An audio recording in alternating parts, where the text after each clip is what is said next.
Hello, everybody. I'm Joe Compton, and here at GoIndieNow, we like to do many different things. And one of the things we like to do is feature one artist for the entire month. And for the month of May, we've been featuring indie author Jennifer Renfried. And Jennifer is someone who is new to the world of publishing, but has had a lifelong journey. Basically, she was a reader, didn't think that she could actually get something done, published, and then she accomplished that, and now she is guns ablazing, full speed ahead, and she was fantastic. We couldn't have picked a better author to feature this month, and she just really is just this wonderful, passionate spirit that, sometimes as artists we get jaded or we get comfortable, and we just need that little infusion of spirit. And Jennifer is certainly that. And I think you're going to find that when you listen to this special interview that I did when I sat down with her. If you would like to be a featured artist on Go Indie Now, we do one a month. We'll feature you for the entire month. You'll be right on our front page of our website.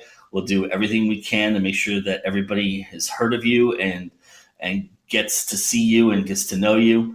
And of course, an interview like this we will do as well. It's all part of the featured artist package. And if you're interested in learning more about that, you can go to the tab at the top of our page, which is goindienow.com, and it's advertised with us. It's just a tab at the top. You click on that, and it'll give you all the information that you need and all the steps you need to accomplish that. All right, here's Jennifer.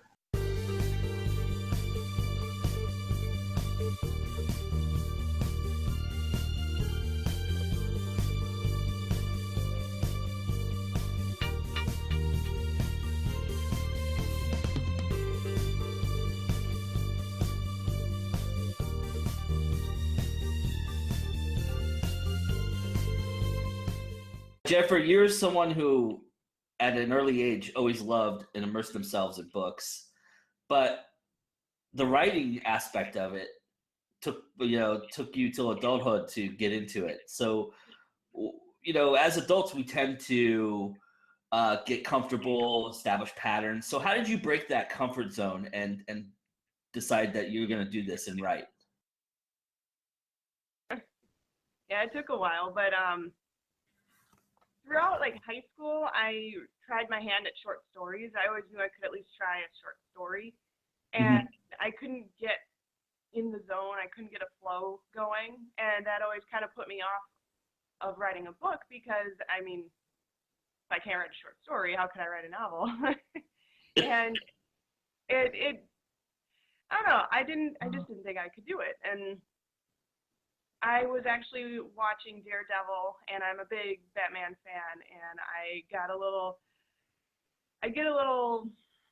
irritated when they're like, oh, we're gonna let you go, or we're gonna give you over to the cops, to the bad guys. So I'm like, no, I'm gonna make a superhero, and I'm gonna make him kill people. And then I was like, well, how? I started questioning like why that would be better, or would it be better? It might be worse, and what would that do to that person? So getting all that in my head, I had it all there, but I had to write it all down, and I tried an outline, and that just doesn't work for me. So what I ended up doing is writing the end of the book first, and I made it super crazy and intense, and I'm like, that was awesome. So it was kind of like a short story in itself, and then I was like, okay, now let's write other cool parts of this book and make them really intense, and now the whole book is super intense. That's why.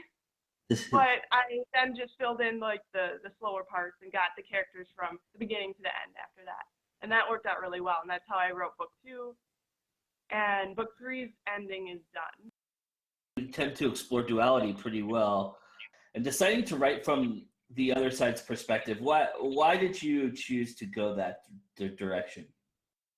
I've always been a fan of the villain. I feel a lot of movies, and there's others out there that prove me wrong, but a lot of movies, the hero's kind of bland and And it's like, great, yeah, we know he's gonna win because he's a good guy, and no, but it's really cool to have villains be the main characters because they're gonna die, they're gonna kill each other off, and the superhero's gonna kill them. So I wanted to make villains that you didn't want to die, and I wanted you to be attached to them and realize that nobody's 100% good and nobody's 100% bad.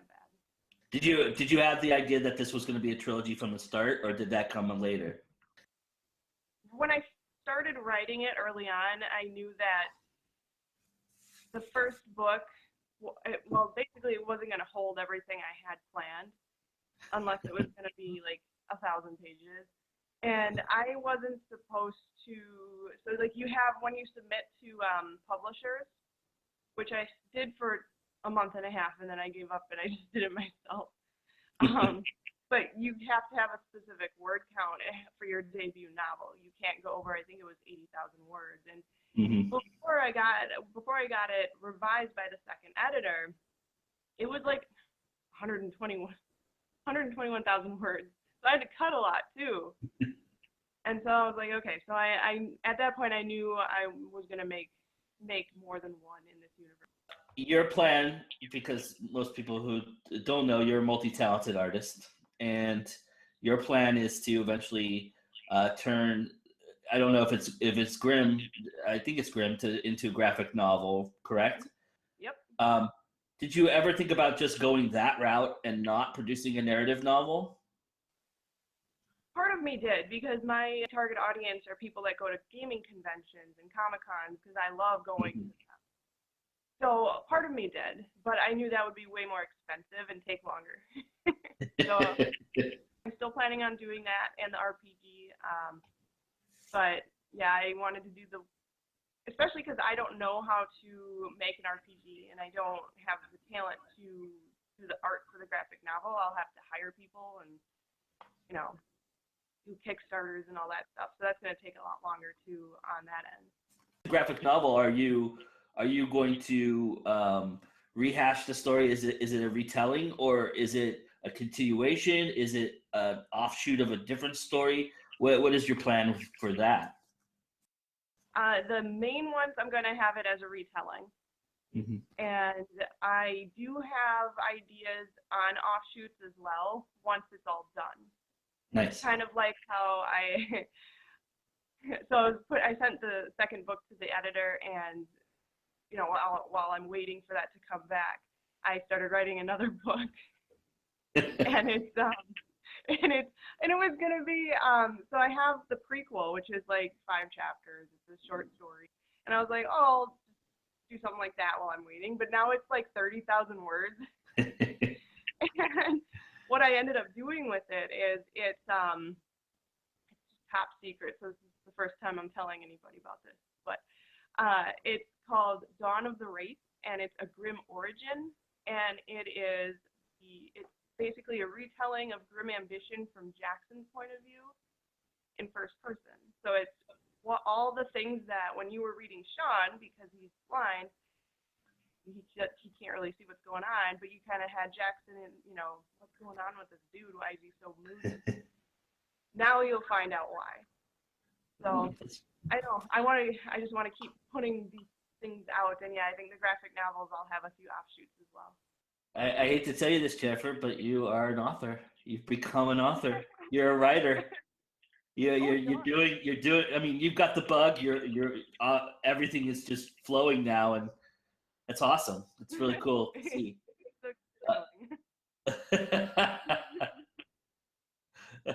What superhero or supervillain cliches are you careful to avoid? The superhero cliche that I didn't want, again, was them not to kill. Is going to start messing with Sean, but I mean, he thinks he's right. So for the villains, I made sure that they weren't all just bad people. Like Alex and Marcus and all those guys in Vance, they're pretty bad. But as you see, there's another side to Alex even that he's not even aware of. But I don't like you know, this whole cliche where, you know, you're watching a superhero movie and the bad guy's just 100% bad and he's so angry, and then you get like their big story at the end, and then it's over. Conversely, are there ones that you embraced? Well, yeah, I like that a lot of superhero stuff now, like Daredevil and even Batman, it's getting to the point where they are, you know, they're troubled. You get more of their darker side, and I like that in a superhero. I also like just beating people up with your fists, you know, none of these fancy weapons, just beat them up. I like that. And that's something I really enjoyed of Daredevil and even Batman when he's not using his fancy. But just, I wanted to make somebody who was capable of stopping crime with their hands. How much more of this world or other superheroes or villains have you created that may or not been revealed yet in the Grim Trilogy? So much. Okay, so I can tell you a little bit, okay? So Sean obviously is not the only one with powers. He was, I don't want to tell you where he came from, but there's more people with powers coming, and it's very heavy in the second and third books. Nice. He finds out where he and Jackson come from and what makes them special, what gave them the powers, and then they'll meet up with these other people with powers, and there's going to be some crazy battles, so it'll be fun. But yeah, I haven't even scratched the surface yet. I've read several interviews with you, and you've talked about how much these characters are inside of you, that they are you. You've written a lot of who you are personally goes into these characters. So I'm curious to know, because I didn't find this anywhere, which character is least like you, and how hard was that to write? Oh, least like me.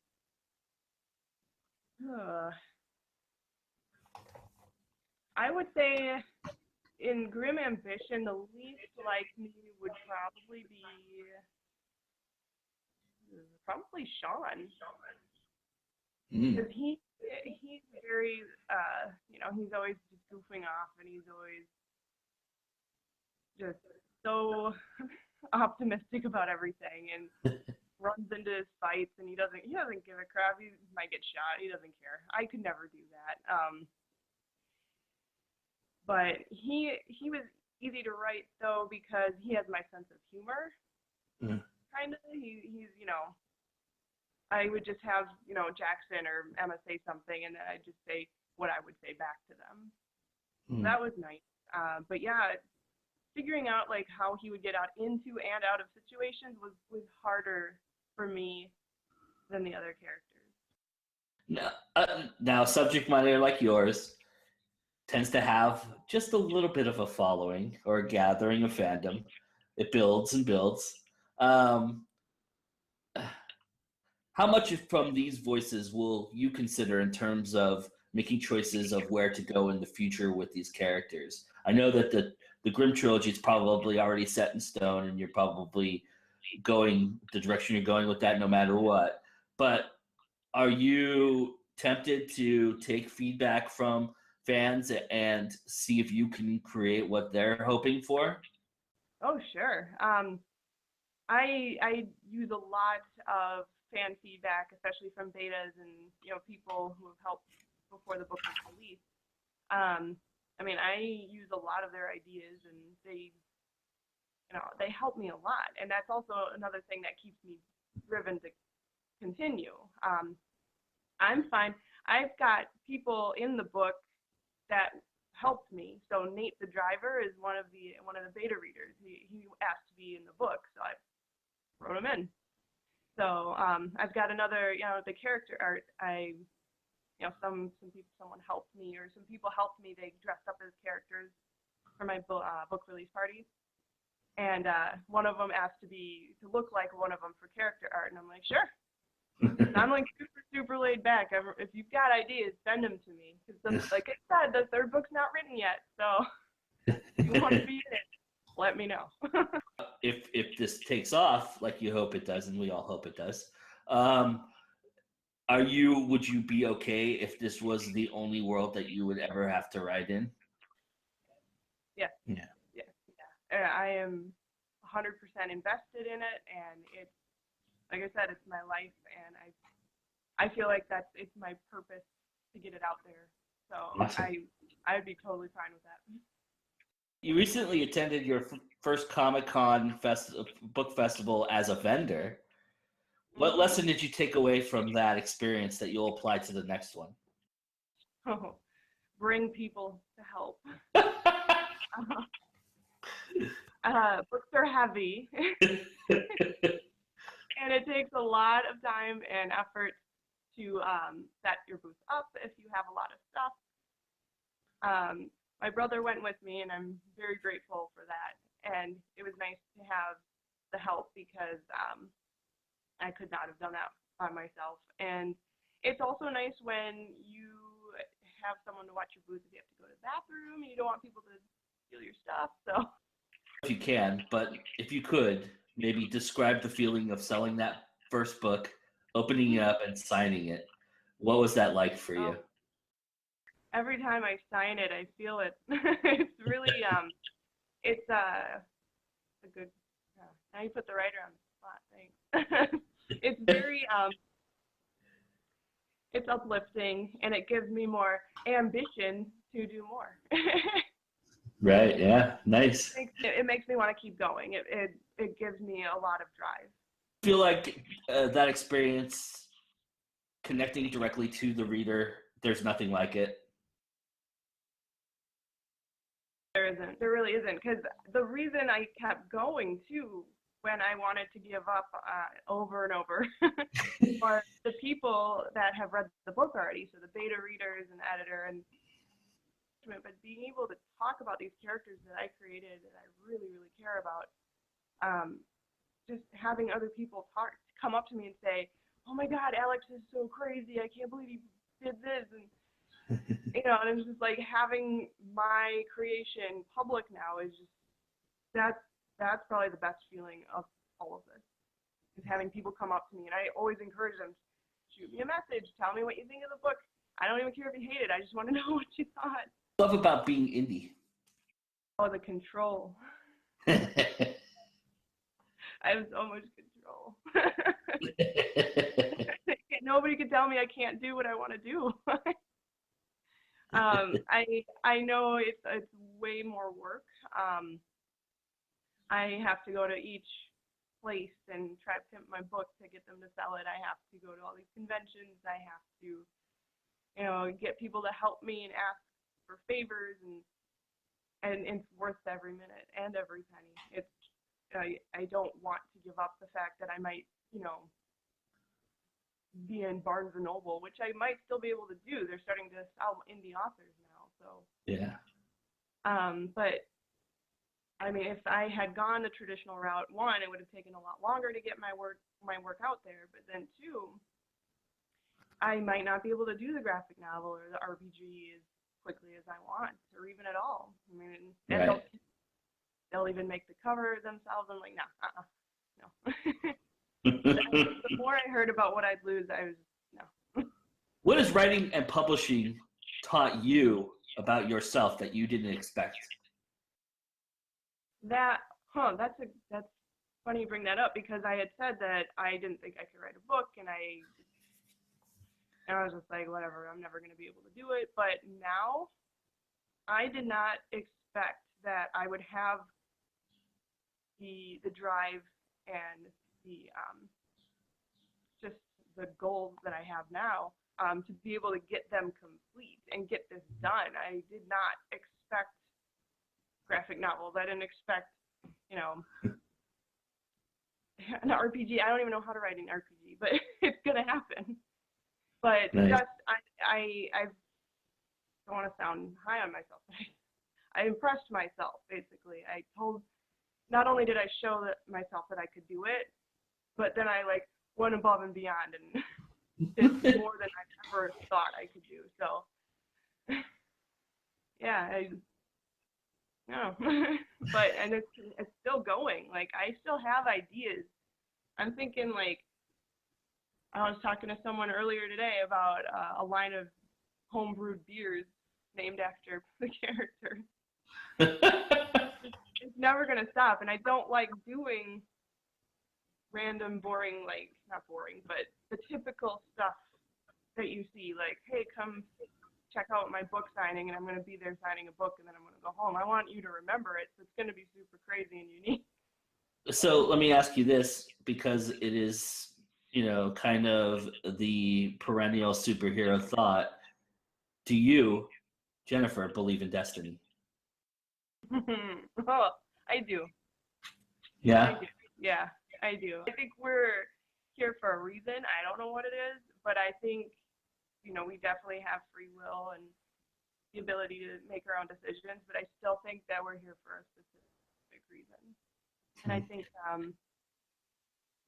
a lot of, and even if it's not spiritual or supernatural, it's just you're here and you should make the most of it, Make sure that you do it to the fullest.